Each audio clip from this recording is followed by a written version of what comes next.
Welcome, fellow crows, to another episode in the Gilded Crows beginner walkthrough video series. I'm Hoover070, Guild Master of the Gilded Crows. Before we begin, this video is part of the Crowfall's Getting Battle Ready community series. If you'd like to see more in that series, I'll place a link to their videos in the description below as they become available.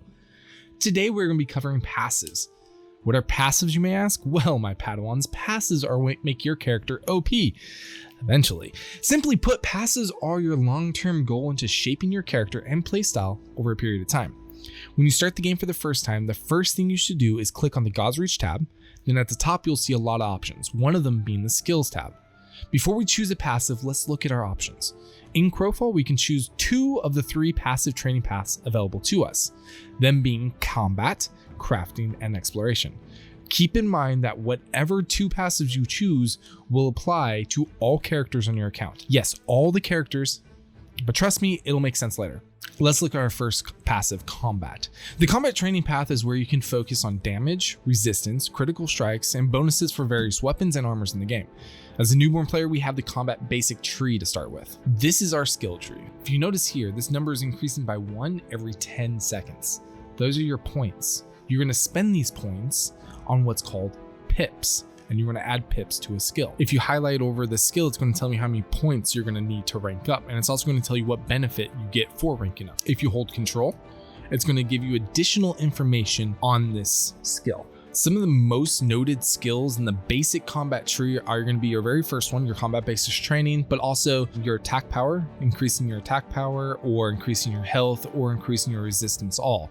Once you unlock one of those, then it's going to unlock their respective skill trees. So if you're looking to vigorously poke your enemies to death, combat is the way to go.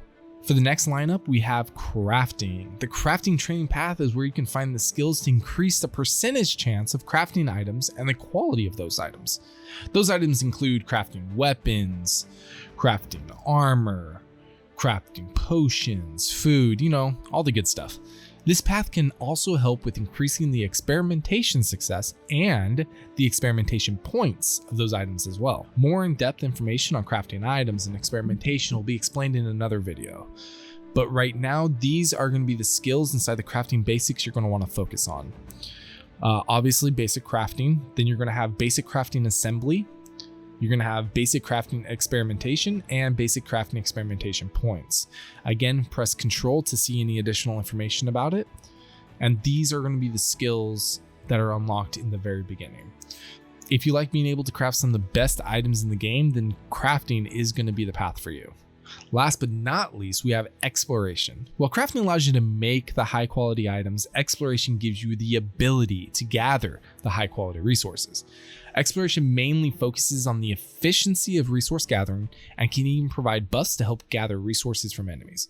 Putting points into experimentation gives you the ability to gather the rarest items to either use them in crafting or sell them to other players for that sweet, sweet profit. Not only that, but this gives you the ability to use mounts. Once you add a pip into movement, you'll have the ability to ride into the sunset. Other skills that are going to pique your interest are obviously going to include exploration basics, possibly gathering, and survival. But don't worry, nothing is entirely set in stone. You can switch them at any time and still keep the skills you've already invested in. However, if you did have any unused points in a previous passive, they're not going to transfer to the new one you chose. So you have to build those up from zero. Though if you do want to switch back to your previous passives, your entire skill tree and the points you left behind if you didn't spend them are still going to be there. So don't worry about having to start from 0 points again when you switch passive trees. This mechanic works great for players who just want the mount in the exploration path but don't want to follow the entire path. Crowfall is made to be a game that allows people to build their playstyles and individuality without restrictions. So I hope this video was informative and helped you in any way possible. If you'd like to see more, please press that subscribe button and let me know in the comments which passives you chose for your account. Don't forget to click that notification bell to be notified when I upload new content. Also, if you're looking for a laid-back but dedicated guild, head over to the description below, click on the link, and search for the Gilded Crows. We're always looking for new people to grow our community. I hope you crows have a wonderful day, and I'll see you in game.